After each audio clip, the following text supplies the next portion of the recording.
জানিয়ে দিব সর্বশেষ আপডেট বাংলা সংবাদ। শুরুতে শিরোনাম।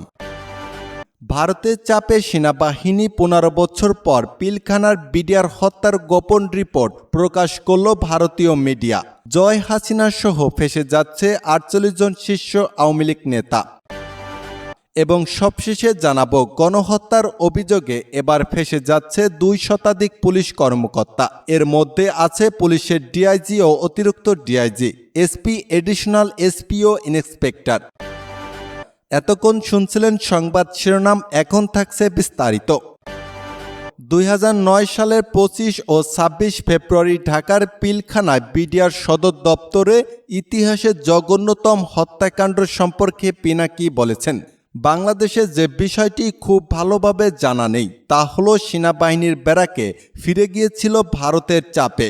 2009 সালে যখন তৎকালীন সেনাপ্রধান জেনারেল মঈনুদ্দিন আহমেদকে তার অধীনস্থ কর্মকর্তারা বিডিআর বিদ্রোহ দমনের গুলি চালানোর নির্দেশ দিতে চাপ দিচ্ছিলেন, ভারত তখন সামরিক হস্তক্ষেপের হুমকি দিয়েছিল। নয়াদিল্লি তখন হাসির নিরাপত্তা নিয়ে চিন্তিত ছিল।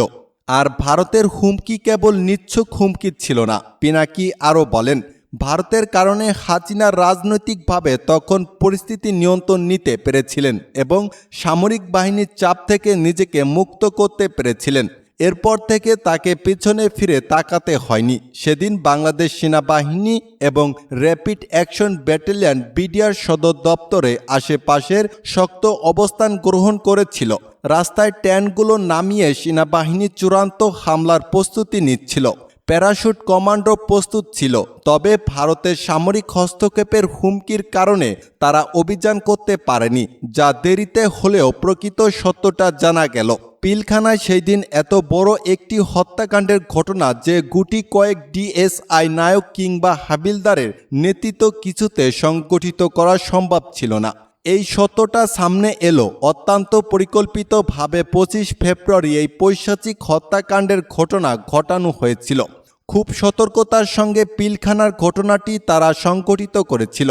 যে সেনাবাহিনী ভারত এবং শেখ মুজিবের বাকশালের বিরুদ্ধে বাধা হয়ে দাঁড়িয়েছিলেন, এবার প্রথমে শেষে সেই রাস্তা বন্ধ করে দেওয়া হয়েছে। হাসিনাকে ক্ষমতায় বসানো 1.5 মাসের মাথায় প্রথমে কথিত বিডিআর বিদ্রোহের মাধ্যমে সেনাবাহিনী ধ্বংস করে দেওয়া হয়। সেদিনই হাসিনা সরকারের শেষ দিন হতে পারত, কিন্তু ভারতীয় সেনাপ্রধান বাংলাদেশ হামলার হুমকি দিলে বাংলাদেশ সেনাবাহিনী চুপ থাকতে বাধ্য হয়। বিডিআর হত্যাকাণ্ডের দিন যারা হাসিনার বিরুদ্ধে কথা বলেছিলেন তাদেরকেও ধীরে ধীরে গুম, খুন আর চাকরিচ্যুত করা হয়েছিল। এরপর সেনাবাহিনী উঠে দাঁড়াতে পারেনি। এখন যে সেনাবাহিনী আছে তারা শুধু রাস্তার কন্ট্রাক্টর আর ভোট চোরদের পাহারাদার। বিডিআর হত্যাকাণ্ডের পর বিকৃত সেনাদের সামাল দিতে ঢাকা ক্যান্টনমেন্টে যায় শেখ হাসিনা। একজন ক্ষুদ্র সেনা কর্মকর্তা শেখ হাসিনাকে বলেন, কয়েকজনের জবাববন্দি সিপাহী সেলিম রেজা, বয়স 28 বছর, নম্বর 6907। 2010 সালের নভেম্বর সন্ধ্যা 7:30টায় শুরু হওয়া জিজ্ঞাসাবাদে সে জানায় শেখ সেলিম এবং তাপসের সঙ্গে তাদের নিয়মিত যোগাযোগ ছিল। তখন তাপস বলছিল, সেনা কর্মকর্তাদের মেরে ফেললে কোনো সমস্যা নেই। 44 ব্যাটালিয়নের ডি নাসির উদ্দিনের শেখ সেলিম এবং তাপসের কাছে গিয়েছিলেন। তারা বলেছে, আমরা জিম্মি করি আর যাই করি আমাদের মাফ করে দিবে।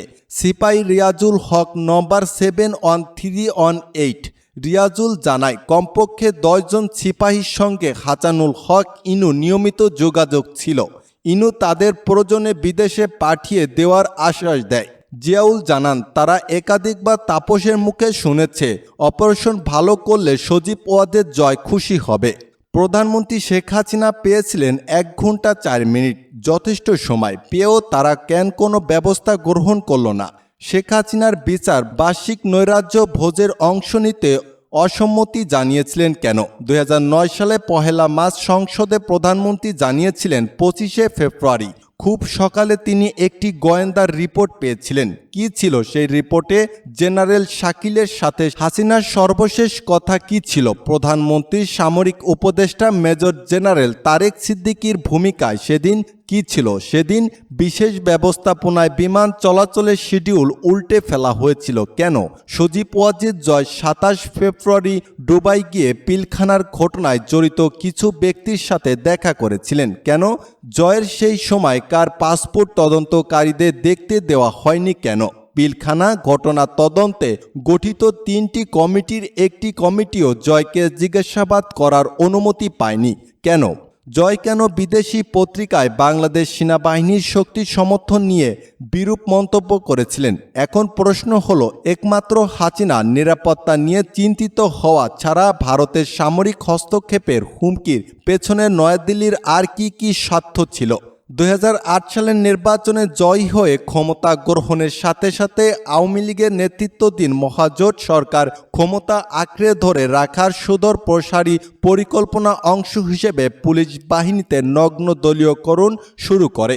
ক্ষমতা গ্রহণের পর প্রথম ৪ বছরে পুলিশ বাহিনীকে দলীয় অনুগত ৩২,০০০ পুলিশকে নিয়োগ দেওয়া হয়। এর মাঝে শুধু গোপালগঞ্জ জেলা থেকে নিয়োগ দেওয়া হয় ৮,০০০ পুলিশ সদস্য। কেন নিয়মনীতি তোয়াক্কা না করে শুধু দলীয় বিবেচনায় আওয়ামী লীগের অনুগতদের নিয়োগ দেওয়া হয়? বিরোধী মতের মানুষের দমন পীড়নে সব পুলিশ সদস্যদের হাতিয়ার হিসেবে ব্যবহার করার অংশ হিসেবেই এই নিয়োগ দেওয়া হয়। ফ্যাসিবাদী আওয়ামী লীগ সরকার পুলিশ প্রশাসনের নিয়োগের ক্ষেত্রে মুক্তিযোদ্ধা পুরুষ ও নারী এবং এলাকাভিত্তিক সুনির্দিষ্ট কোঠা থাকলেও তা একেবারে উপেক্ষা করে নগ্ন দলীয় বিবেচনাতে নিয়োগ প্রক্রিয়া শুরু করে। ক্ষমতা গ্রহণের পর প্রথম ৪ বছরে পরিসংখ্যান অনুযায়ী প্রধানমন্ত্রী শেখ হাসিনার এলাকা গোপালগঞ্জকে কেন্দ্র করে ফরিদপুর, মাদারীপুর, শরীয়তপুর ও রাজবাড়ী এলাকা থেকে ১০,০০০ পুলিশ সদস্য নিয়োগ ও পদোন্নতি দেওয়া হয়। গোপালগঞ্জে কোঠা অনুযায়ী ৮০০ লোক নেওয়ার নিয়ম থাকলেও এই জেলা থেকে নেওয়া হয়েছিল ৮,০০০ লোক এবং ২,০০০ লোক নিয়োগ দেওয়া হয় বৃহত্তর ফরিদপুর জেলার বিভিন্ন উপজেলা থেকে। এসব নিয়োগের মাধ্যমে সরকার পুলিশ বাহিনীকে গোপালগঞ্জকরণের দিকে ধাবিত করতে থাকে, যা বর্তমান সময়ে সরকারের অন্যতম লাঠিয়াল বাহিনীতে পরিণত হয়েছে।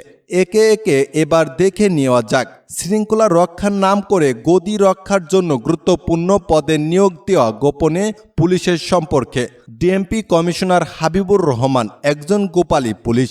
এই হাবিবুর রহমান পুলিশ বাহিনীর গোপালগঞ্জকরণের ক্ষেত্রে মুখ্য ভূমিকা রাখে। ঠিকানা জালিয়াতি করে ১,০০০ কনস্টেবল নিয়োগ দৈনিক প্রথম আলোতে এক যুগ আগে প্রকাশিত সংবাদ থেকে জানা যায়। ঢাকা জেলা থেকে চলতি বছরের সর্বশেষ নিয়োগ পান ২৫৮ জন। এদের ২০০ জনের বাড়ি গোপালগঞ্জ ও তার আশেপাশের এলাকায়। বর্তমান জেলা পুলিশ সুপার হাবিবুর রহমান তাদের নিয়োগ দিয়েছিলেন। হাবিবুর রহমান নিজেও গোপালগঞ্জের বাসিন্দা, অর্থাৎ DMP commissioner Habib police super থাকাকালীন সময় থেকে পুলিশ বাহিনীতে গোপালগঞ্জের মানুষদের নিয়োগের ক্ষেত্রে অতি উৎসাহী ভূমিকা পালন করতে থাকেন।